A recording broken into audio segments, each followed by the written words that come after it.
Emotional control is the quiet power that separates those who merely react to life from those who command themselves within it. Because the world will always test you through disrespect, loss, uncertainty, temptation, and pressure.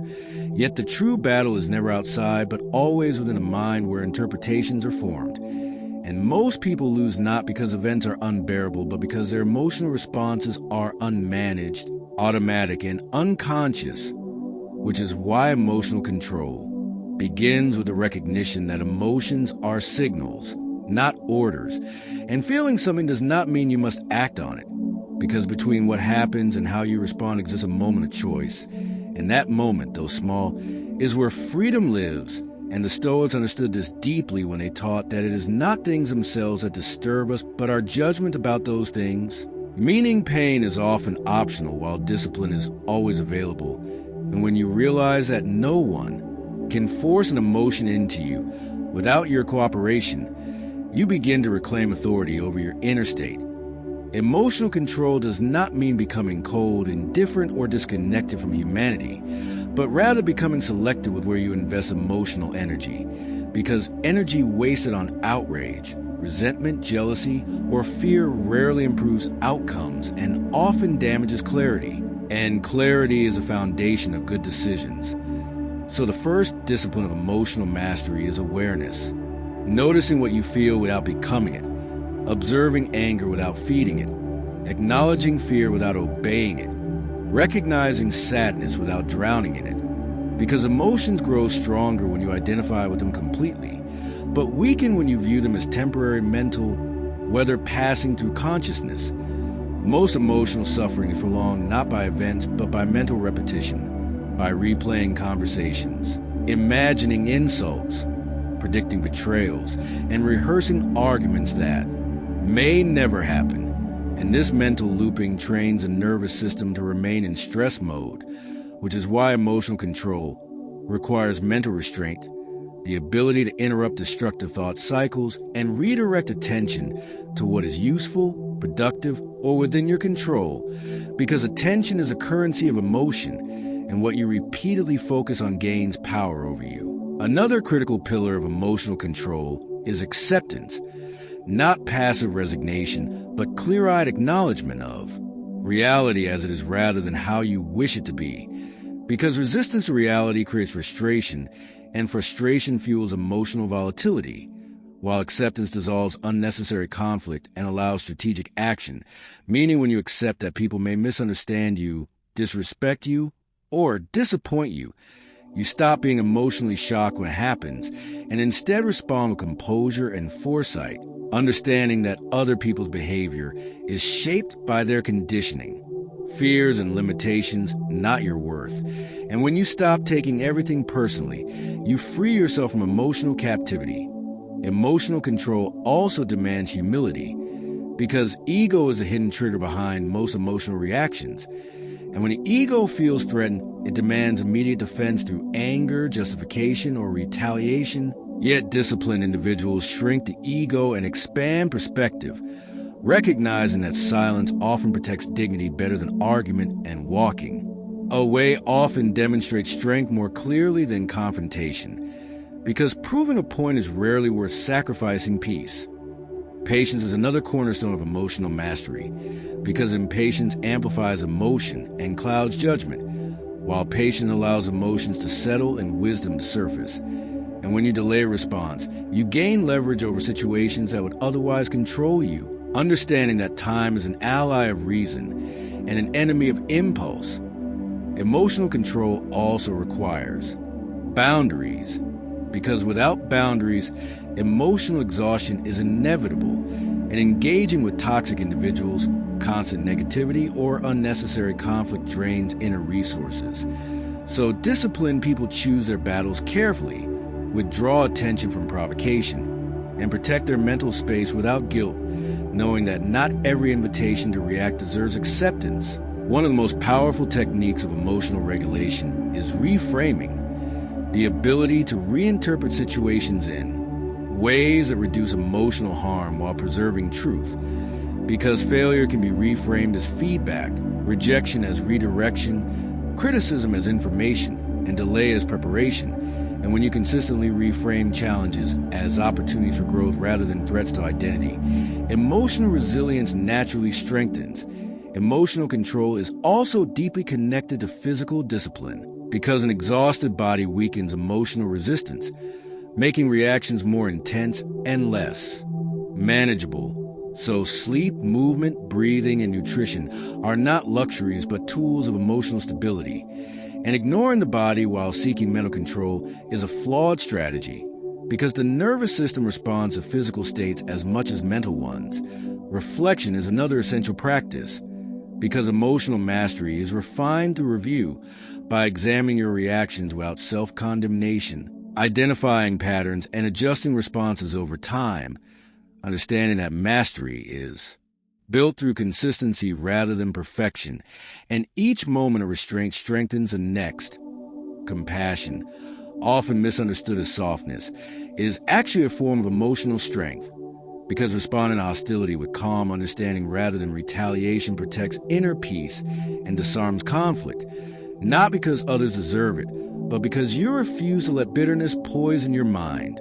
And this compassion includes self-compassion, the ability to forgive yourself for emotional missteps without abandoning discipline. Emotional control also means detaching from outcomes, because attachment creates anxiety and fear of loss, while detachment allows effort without emotional dependence, understanding that you can give your best without needing validation, approval, or certainty. And this detachment creates calm confidence that others instinctively respect. Ultimately, emotional control is sovereignty, the state of governing your inner world regardless of external chaos. And those who achieve it become difficult to manipulate, impossible to provoke, and resilient under pressure, not because they feel less, but because they choose better. And this choice repeated daily becomes character, and character becomes destiny, meaning emotional control is not a technique you use once, but a way of being you cultivate through awareness, restraint, acceptance, patience, discipline, and reflection until calm becomes your default response and strength becomes silent, steady, and unshakable. And when you reach this state, life does not become easier, but you become capable of handling whatever life brings without losing yourself, which is the highest form of power any human can possess. Emotional control at an advanced level is not about trying hard to stay calm, but about restructuring the way the mind interprets reality, because emotions do not arise randomly, but are a result of deeply ingrained mental habits formed through repetition, environment, and past experiences. And unless those habits are understood and gradually replaced, emotional reactions will continue to surface even when you intellectually know better, which is why true mastery begins when you stop asking how to control emotions and start asking why certain emotions appear so quickly and powerfully in specific situations, realizing that triggers are not external events but internal associations created over time. And once this realization takes root, you stop blaming people, situations, or fate for your emotional states, and instead take responsibility for your inner responses, which is a foundation of real freedom. Emotionally disciplined individuals understand that the mind seeks certainty more than truth, and when certainty is threatened through ambiguity, rejection, criticism, or loss, emotions intensify as a defense mechanism. So emotional control requires becoming comfortable with uncertainty, learning to remain steady even when outcomes are unclear, because anxiety thrives on the illusion that you must know what will happen next in order to feel safe, while wisdom accepts that uncertainty is a permanent condition of life and not a personal failure. One of the most overlooked aspect of emotional control is identity attachment, where emotions surge not because of what happened, but because of what the event threatens about who you believe you are, such as being respected, valued, competent, or loved. And when identity is rigid, emotions become fragile. But when identity is flexible and rooted in values rather than roles or opinions, emotional stability increases because no single event can threaten your entire sense of self. Emotional control also deepens when you stop negotiating with emotions in the moment and instead prepare for them in advance, understanding that discipline is built before pressure arrives, not during it, which is why Stoic practice emphasized for meditation, mentally rehearsing challenges so that when they occur, the emotional shock is reduced and response becomes familiar rather than reactive.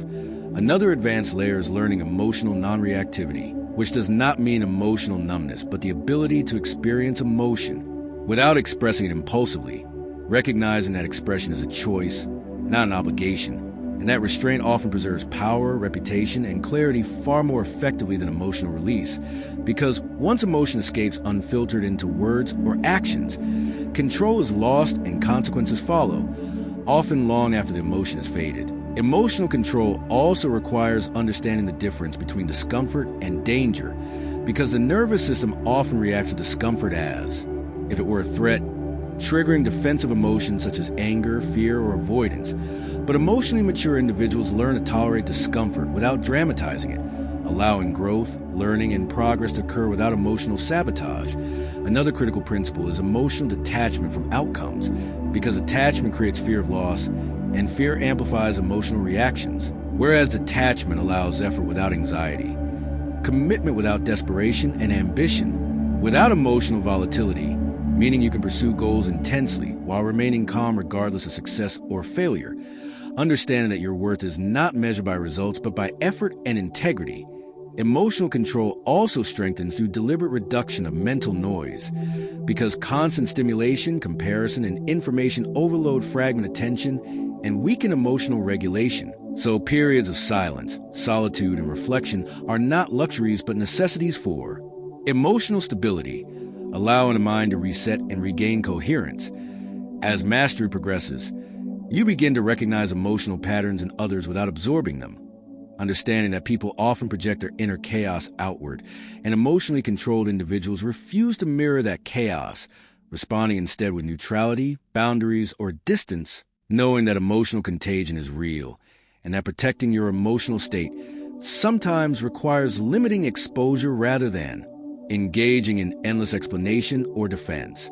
Emotional control also means letting go of the desire to correct others emotionally, realizing that not everyone is ready to hear truth, not every misunderstanding needs resolution, and not every conflict deserves engagement, and this selectivity conserves energy and preserves inner peace, which is far more valuable than being right. Another advanced realization is that emotions often return not because you fail to control them, but because the mind is releasing stored tension gradually. And this process requires patience rather than frustration, because emotional healing is nonlinear, and moments of emotional intensity do not erase progress, but reveal deeper layers of conditioning being processed. Emotional control is further reinforced by aligning daily actions with long-term values, because inconsistency between what you believe and what you do creates internal conflict that weakens emotional stability, while integrity strengthens it, making emotions easier to regulate because the mind is not divided against itself. Gratitude, when practiced realistically, also stabilizes emotions by preventing the mind from fixating exclusively on what is missing or wrong, creating balance rather than denial, and balance prevents emotional extremes.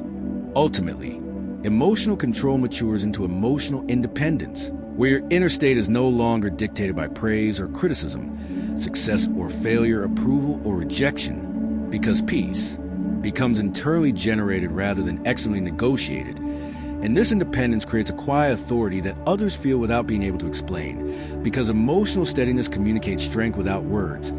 At this stage, emotional control is no longer something you actively practice, but something you embody, expressed through calm speech, measured responses, patient silence, and thoughtful action. And while emotions still arise, they no longer dominate, because you have learned to coexist with them without surrendering to them. And this coexistence is the highest form of mastery, allowing you to move through life grounded, resilient, and unshaken, regardless of external circumstances, which is the ultimate goal of emotional control. Not the absence of emotion, but sovereignty over it.